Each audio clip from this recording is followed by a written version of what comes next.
Vive Smart con Scotiabank, tu banco cuando quieras, desde donde quieras. Ahora puedes cambiar el teléfono fijo de tu casa o empresa a Claro, sin perder tu número.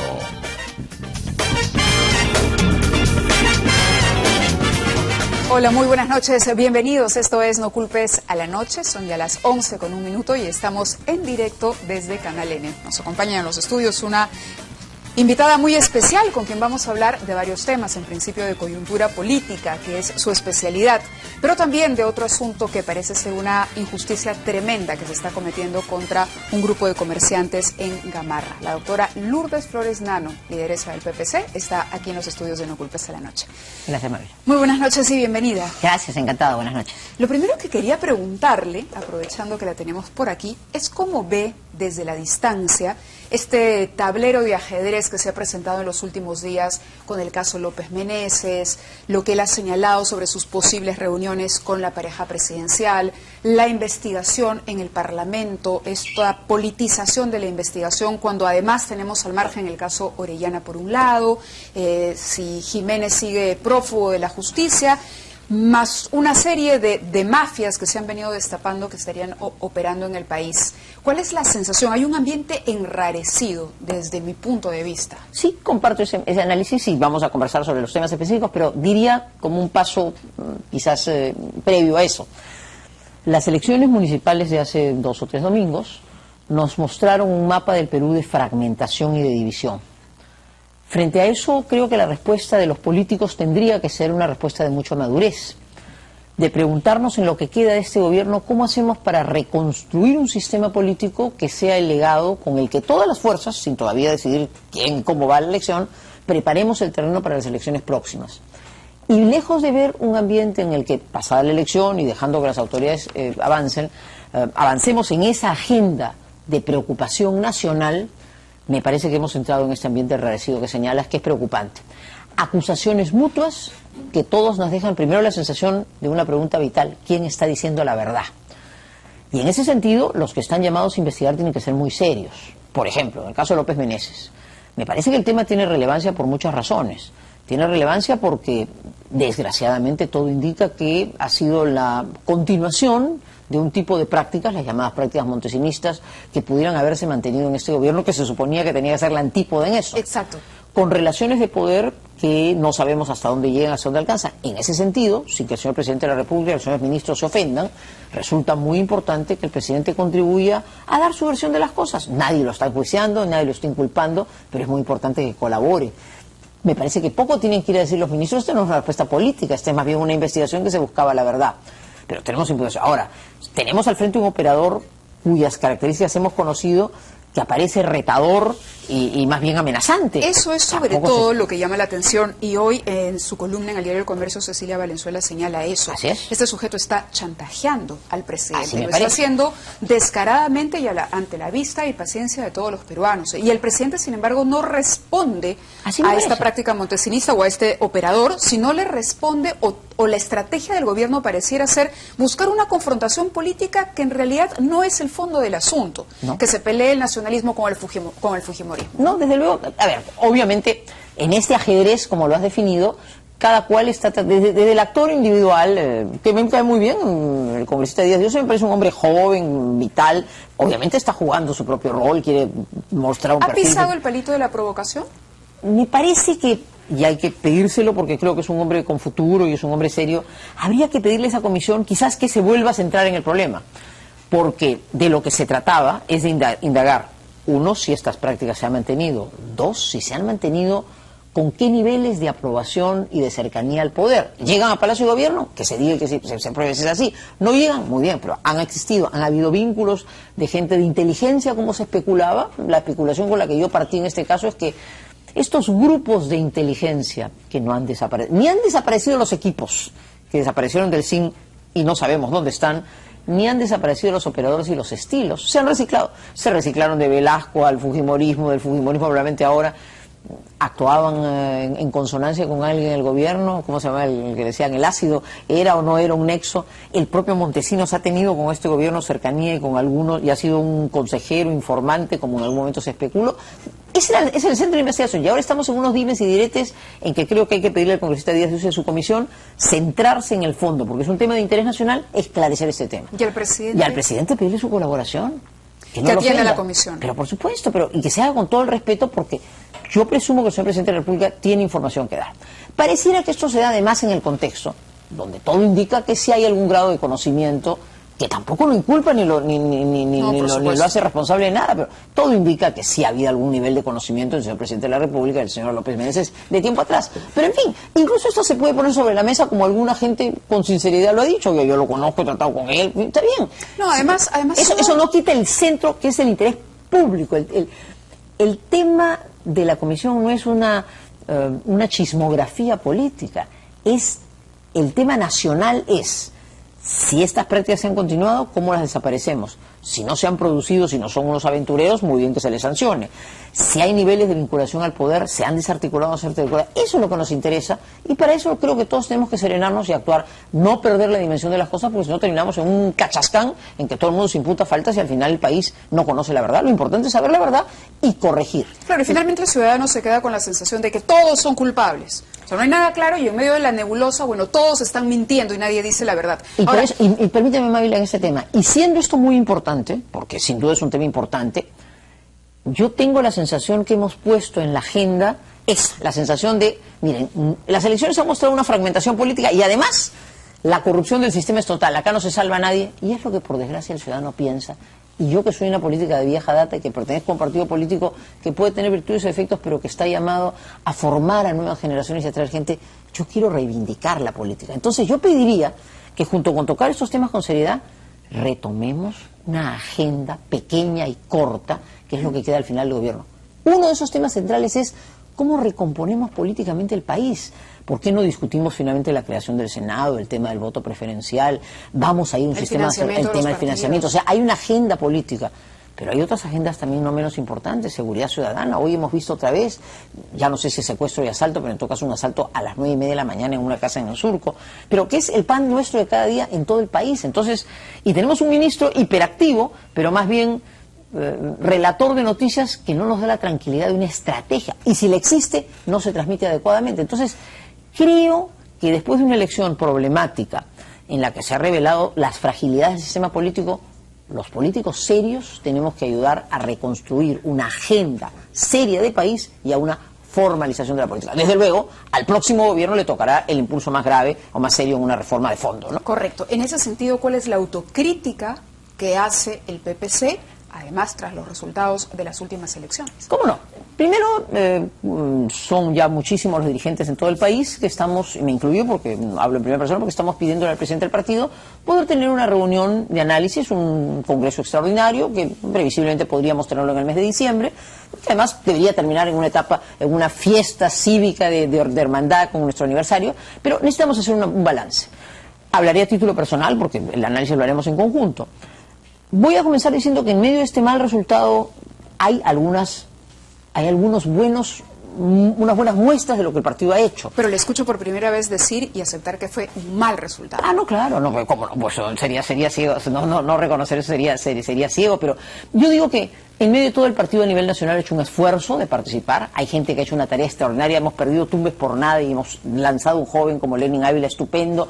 Hemos participado en Puno, en Cusco, en circunstancias muy difíciles, y mujeres valiosas nos han puesto a la cara en Yanatile, como en Puno, en fin. El partido se ha hecho presente y eso está muy bien. Pero Jaime Sea estaba a la altura de la trayectoria municipal. Demuestra, tú me pides una autocrítica, demuestra que a nivel nacional hemos trabajado demasiado tarde y con términos demasiado electorales. Lección: hay que hacer un trabajo profundo en los próximos 4 años a nivel nacional. A Jaime le debemos muchísima gratitud. Yo creo que Jaime se ha metido en una tarea que quizás él mismo no esperaba, nuevamente en una campaña. Yo sé que las campañas tienen que ser cortas, hoy día que el público no quiere largas campañas, pero lo hemos metido en una campaña al final sin recursos frente a figuras muy conocidas. Jaime ha hecho el mejor de los esfuerzos porque ha sido muy serio y eso lo debemos valorar. Creo que tiene un futuro político muy grande, por ejemplo, puede ser una persona que puede ir al Parlamento. Yo tenía otro esquema, no es el que ganó, yo pensaba que era la oportunidad de lanzar probablemente un joven político más tecnocrático que nos hubiera permitido mostrar, mira el éxito de Cornejo. Ese era el perfil que yo tenía. Uno un poquito alocado, como fue Pablo. Alberto Valenzuela me parece que era el perfil de lo que... Pero en fin, el partido votó democráticamente y por Jaime yo no tengo sino las mejores palabras de agradecimiento y he estado a su lado acompañándolo. Le deseo y creo que el partido le debe dar muchas otras oportunidades porque nos ha permitido también mostrar el rostro de un líder joven. Y finalmente hablemos de lo bueno. De nuestros 7 alcaldes, con pena y con injusticia, no han ganado Jessica Vargas en Barranco y Rafael Santos en Pueblo Libre, han sido magníficos alcaldes porque la vida política es así. Pero 5 de 7 alcaldes han sido reelegidos, lo cual revela que ha habido una buena gestión. Y aún en San Isidro, con todas las dificultades que han habido, y digo de corazón, sí creo que es muy injusto el cargo que se está haciendo, que pudiéramos haber hecho algo incorrecto. Hemos ganado por un pequeño margen. Sobre los votos golondrinos. Yo creo que eso es muy injusto. Quiero que se realicen todas las investigaciones porque estoy absolutamente convencida que nadie ha actuado incorrectamente. Las investigaciones deben hacerse, pero yo en el fondo creo que San Isidro nos ha dado también una lección. Nos han respaldado por un pequeño margen, pero nos obligan a actuar con mucho mayor madurez y eficiencia en el próximo periodo y tenemos que hacerlo. Después de ese enlace telefónico el día de las elecciones con Madeleine Osterling? Nos hemos cruzado unos correos, porque creo que Madeleine ha salido de viaje. Mira, Mávila y amigos, en la vida política, y cuando más experiencia tienes, uno tiene que comprender que la amistad nunca debe ser tocada por una desavenencia política. Y quizás lo que a mi buena y brillante amiga le ha faltado es lo que a mí ya a estas alturas de mi vida me sobra, que es un poquito de cancha y de experiencia para saber, miren que se los dice, que en la vida se pierde por poco. Y duele, claro que duele. Ahora, pero en su momento fue... Quiero decirte que han habido hasta 3 chicas de mi colegio. Karin Griswold, que ha sido candidata, también es una exalumna de mi colegio. Así que a mí me da mucho gusto ver que mujeres inteligentes y valiosas se meten a la política y hay que alentarlas. No lo digo ahora, hay que seguir la batalla. Si no estás en la casa adecuada, la amistad donde permanece intacta. Pero se tiene que ser los que... Si uno no sabe diferenciar la vida familiar, las amistades, y comprender que pueden haber desavenencias, pero que no van a cambiar nunca una viejísima amistad, y mucho menos cuando hay además en común el cariño, la amistad y el liderazgo de Felipe. Si Salvador Heresi hubiese sido el candidato del PPC, buena pregunta. En su momento él se retiró, toma distancia y finalmente se lanza solo, ¿le hubiera ido mejor? Sí. Qué buena pregunta, porque dentro de este espíritu autocrítico que el partido y que yo misma tengo que hacer, el partido ha vivido, y yo creo que muchas veces sin haberlo deseado ni auspiciado, sino por este individualismo que la política tiene, pérdida de gente valiosa. Salvador era mi carta en el año 2010. Dicen algunos, los que me critican, que como soy yo, que lancé prematuramente a la figura, no le di, la quemé, pero fíjate tú, una postulación en el 2010, que mi candidatura fue un poco el parche ante la necesidad. Una candidatura de Salvador quizás lo hubiera potenciado en ese momento. Creo que en este 2014 hubiera sido una figura descollante. Quizás él mismo tenga que reflexionar si no haber perseverado en su propia casa política, que construyendo el liderazgo que todos, comenzando por Luis de Oya, le dimos, porque el muchacho lo vale, no le hubiera dado mejores perspectivas. Todos, Mávila, tenemos que entender que la vida política hay que recomponerla. Esta fragmentación no nos conduce a nada. Yo no voy a ser, lo reitero, por enésima vez candidata a nada en el 2016. Pero amigos... Descartado la presidencia. Absolutamente, la presidencia y el Parlamento. ¿Por qué? Porque lo que voy a estar, si Dios me lo permite y ustedes me lo permiten, es procurando que mi partido tome las decisiones más serias. Podemos ir solos, podemos hacer un frente. No he anunciado ninguna alianza con nadie, no hay conversaciones con nadie. Pero no descarto que pudiéramos pensar en unir esfuerzos. ¿Para qué? Para un país políticamente organizado, justamente sobre con un eso plan de acción serio y una tarea de transformación. Ha habido un cambio en el escenario, un cambio en la política peruana, que no es un fenómeno reciente, sino que viene ya incubándose en los últimos tiempos. Por un lado, la manera en que los partidos han sido desplazados por los movimientos regionales en el interior del país, donde prácticamente no hay presencia partidaria, y estos caudillos que surgen y que luego se sienten desencantados, y luego aparece otro y otro que lo enfrenta, han ido copando las presidencias regionales. Lo otro es que muchos analistas dicen que el tema de las ideologías, que era lo que separaba a los partidos como el PPC, el APRA, Acción Popular y otros, ya se ha desvanecido, es decir, ya no hay una columna ideológica que sostenga los partidos y que la nueva ideología es el mercado. Bajo esa perspectiva, ¿es posible formar una alianza con el APRA, por ejemplo, el PPC, el Partido Aprista, Acción Popular? ¿Cuál sería la diferencia hoy, si la preocupación es el mercado, el crecimiento económico? ¿Cuál sería la diferencia hoy entre esas opciones? comenzaría aclarando, porque después los titulares ya anunció una alianza. No me he reunido con el compañero García, no ha bailado marinera, no hemos bailado marinera, no intercambiado. O sea, no hay nada, no hay matrimonio en ciernes, sigue soltera. Y el PPC buscando. Y hace lo que quiere. Que hacemos lo que queremos. Pero a ver, primer tema, y esta sí es una crítica política que la digo en serio para la construcción de lo que es en el futuro.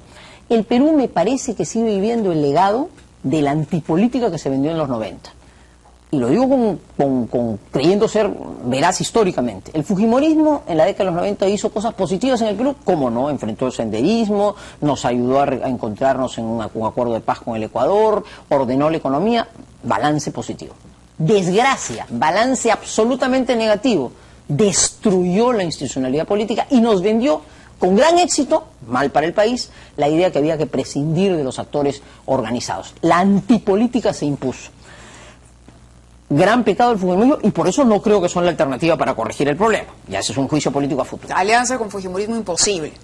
Pero no porque no tengamos coincidencias económicas, que las podemos tener, y porque no podemos construir una agenda, sino porque creo que lo que hay que hacer es plantearle al país cómo reconstruir al país políticamente, y no me parece que quienes lo destruyeran deben ser los que lo lideren.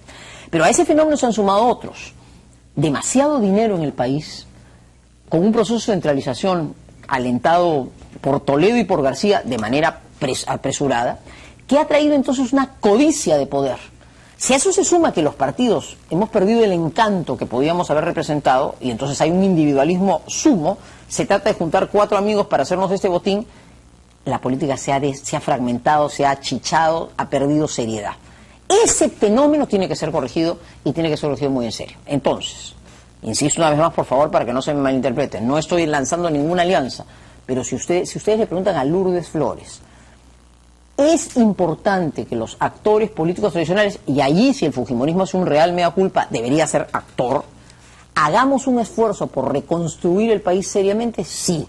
Eso puede llevar, por ejemplo, a que en el Perú podamos hacer algún tipo de entendimiento institucional en primera o en segunda vuelta, o que el ganador pueda convocar a un programa de acción de gobierno para que tenga un cogobierno o una alianza de gobierno. En serio, yo digo, eso incluye a muchos, e incluye al APRA, del que he sido rival y me consideraba siempre una fortísima antiaprista, he sido contendora del APRA.